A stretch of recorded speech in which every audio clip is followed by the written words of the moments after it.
देखो ये प्रैक्टिकल कौन सा आपका, बैलिस्टिक गैल्वेनोमीटर की सहायता से बैलिस्टिक गैल्वेनोमीटर का कांस्टेंट फाइंड करना है ना। तो ballistic constant by using ballistic galvanometer. तो इस बैलिस्टिक गैल्वेनोमीटर का कांस्टेंट फाइंड करने के लिए हमें क्या करना है, ये परिपथ जोड़ना है। तो परिपथ क्या मैं आपको पहले बता देता हूँ, ये आपका परिपथ है। इस परिपथ में आपको समझना क्या है कि जो बीजी लिखा हुआ है वो है आपका बैलिस्टिक गैल्वेनोमीटर। तो बैलिस्टिक गैल्वेनोमीटर से देखो लेफ्ट वाले पोर्शन से दो वायर निकल रहे हैं, एक वायर जा रहा है टैपिंग की में और दूसरा राइट वाला वायर भी जा रहा है टैपिंग की के दूसरे टर्मिनल पर, ठीक है। इसी प्रकार से लेफ्ट वाला वायर जो जा रहा है कंडेंसर के अंदर, और कंडेंसर से दो वायर निकलेंगे, जो कि एक वायर जाएगा चार्जिंग की के अंदर और दूसरा जाएगा एक जाएगा डिस्चार्जिंग की में और दूसरा जाएगा चार्जिंग की में। तो जो चार्जिंग की का दूसरा टर्मिनल है वो बैलिस्टिक गैल्वेनोमीटर के राइट वाले टर्मिनल से जुड़ेगा, और जो चार्जिंग की का दूसरा टर्मिनल है वो जाएगा रियोस्टेट के अपर टर्मिनल पर, ठीक है। और वोल्ट मीटर जो है वो ये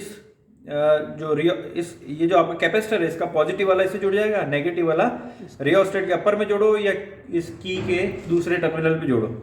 और रियोस्टेट के जो दोनों टर्मिनल है लेफ्ट और राइट या लोअर टर्मिनल जो दोनों, उनको सप्लाई से जोड़ना आपको, डीसी पावर सप्लाई से। तो ये मैंने कनेक्शन यहाँ कर रखा है, आप इसको यहाँ से समझ सकते हैं।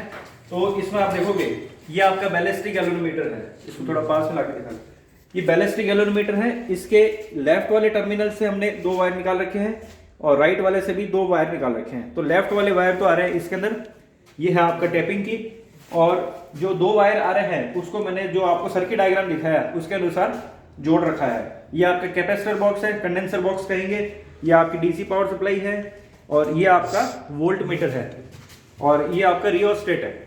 और ये जो की दिख रही है आपको, जो मैंने आपको डायग्राम में भी बताई, चार्जिंग और डिस्चार्जिंग की, वो दोनों इसके अंदर शामिल है।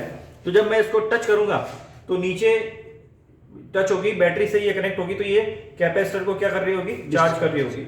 और जैसे ही मैं इसको छोड़ूंगा तो ये ऊपर टच होगी, तो ये क्या करेगी, कैपेसिटर को डिस्चार्ज करेगी। तो जैसे ही कैपेसिटर चार्ज होगा और डिस्चार्ज होगा तो यहाँ पर लैंप स्केल अरेंजमेंट है, ये इसको बोलते हैं लैंप स्केल अरेंजमेंट। ये स्केल है, ये लैंप है।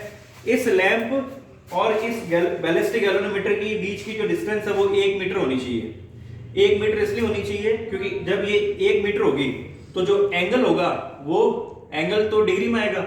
यहाँ एंगल डिग्री में मेजर नहीं करके, क्योंकि हमने डिस्टेंस 1 मीटर ले ली है, तो जो यहाँ पर जो स्केल पर रीडिंग आएगी वो वैसे तो एंगल की रीडिंग है, लेकिन वो आएगी सेंटीमीटर के फॉर्म में, क्योंकि मैंने रेडियस कितनी ले ली है, 1 मीटर, समझ गए।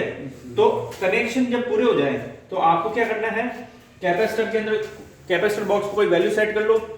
उसके बाद में वोल्ट मीटर के अंदर, क्योंकि जब आप power supply DC power supply on करोगे तो रियोस्टेट को इस तरह से एडजस्ट करो कि इसमें कुछ वोल्टेज शो हो जाए।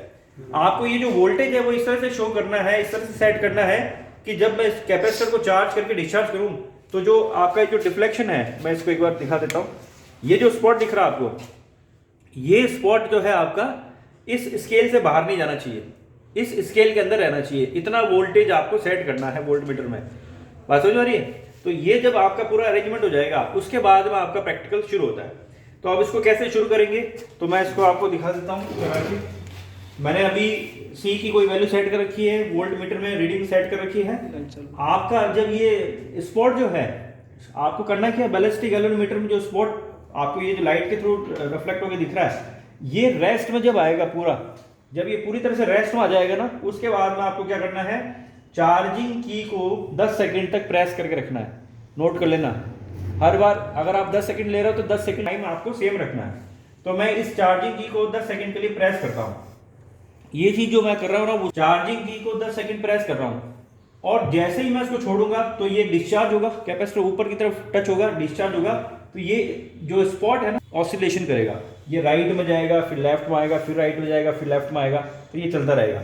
आपको क्या करना है, किसी एक पॉइंट पर, मान लीजिए जब ये राइट में था तो उसको आपने फर्स्ट ऑसिलेशन मान लिया, तो फर्स्ट थ्रो मान लिया आपने ना, तो फर्स्ट यहाँ आएगा, तो सेकंड का आएगा इधर, थर्ड का आएगा इधर। मैं लाइट चला के दिखा देता हूँ। फर्स्ट वाला इधर आ रहा है तो सेकंड वाला थ्रो इधर आएगा, थर्ड वाला वापस इधर, fourth, fifth, sixth, seventh, eighth, 9th, 10th और 11th वाला वहीं आएगा जहाँ फर्स्ट वाला आया था। तो आप ये देखोगे कि जो अगर मान लो फर्स्ट थ्रो 15 पे आ रहा है फॉर एग्जांपल, तो जो 11th थ्रो होगा वो 15 से कम होगा। तो आपको स्केल जो दे रखी है, इस स्केल पर जो स्पॉट की पोजीशन आ रही है फर्स्ट और 11th थ्रो, उस पोजीशन को आपको नोट करना है। और फॉर्मूला जो है आपके सामने, उस फॉर्मूले के अंदर ये सारी चीज़ें आपको पुट करनी है, ठीक है। तो ये जो फॉर्मूला आपको दिख रहा है लैम्डा निकालने के लिए, इसको बोलते हैं लॉगरिथमिक डिक्रीमेंट। तो इसमें θ1 और θ11 आपको पुट करना है। θ1 इन सेंटीमीटर और θ11 भी इन सेंटीमीटर आएगा। उनका रेशियो आएगा एक नंबर जिसका लॉग लेना है और 2.303/10 से डिवाइड करना है। 10 इसलिए क्योंकि देखो 11 और 1 का जो डिफरेंस है वो कितना 10। अगर आप यहाँ फर्स्ट ले रहे हो और यहाँ फिफ्थ ले रहे हो तो यहाँ कितना आएगा 4 आएगा, समझ गए। तो ये चीज़ है। तो इस तरह से आपको लैम्डा यहाँ फाइंड करना है, लैम्डा को इस फॉर्मूले में पुट करना है। ई की वैल्यू जो है आपको वोल्ट मीटर से, सॉरी ई की वैल्यू जो है, हाँ सॉरी ई की वैल्यू आपको वोल्ट मीटर से यहाँ पर दिख जाएगी। और सी जो है कैपेसिटर बॉक्स में आप देख लेना कितना है, यहाँ पुट करोगे तो के की वैल्यू आपको निकल जाएगी यहाँ पर कूलाम पर सेंटीमीटर, जहाँ पर θ1 क्या फर्स्ट थ्रो, ठीक है। अब इसको अपन करके देख लेते हैं। तो मैं अभी क्या कर रहा हूँ, आप वैसे तो आपको एक घड़ी मिलेगी स्टॉप वॉच, उसको आप क्या करना, जैसे ही आप इस की को टच करते हो तो वो स्टॉप वॉच आपके साथ में ऑन हो जाएगी, है ना। स्टॉप वॉच ऑन हो जाएगी।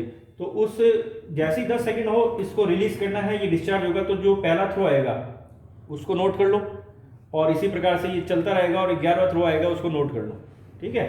अब इसको देखते हैं, मैं एक अंदाजन 10 सेकंड मान के इसको करता हूँ।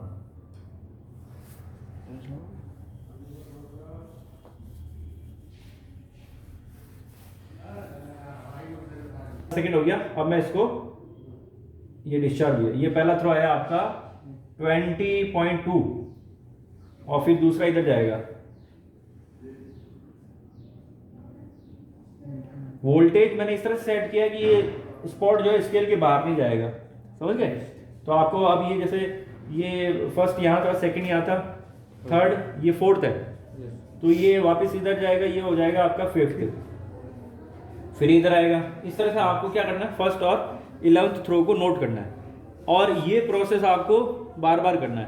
अब जब ये आपका 11th थ्रो हो जाएगा तो आपको उसको रोकना है। तो टैपिंग की साहायता से इसको आपको रोकना है। टैपिंग की जब आप प्रेस करोगे तो ये स्पॉट जहां होता है वहीं रुक जाता है। आपको करना ये चाहिए कि जब ये स्पॉट चल रहा है और ये जब 0 पर आ जाए तुरंत ही टैपिंग की से इसको टैप कर दो तो ये वहीं रुक जाता है, ठीक है। उसके बाद में अगली रीडिंग फिर से लो। अब आप चाहो तो वोल्टेज को बढ़ा के ले लो या सी की वैल्यू को चेंज करके ले लो। तो आपको इस तरह से ये रीडिंग लेनी। तो हर बार आप जब भी रीडिंग लोगे तो आपकी जो भी θ1 θ11 की वैल्यू आएगी इसके करस्पॉन्डिंग आपको जो है बैलिस्टिक कांस्टेंट के की वैल्यू फाइंड करनी है, ठीक है। समझ आ गया।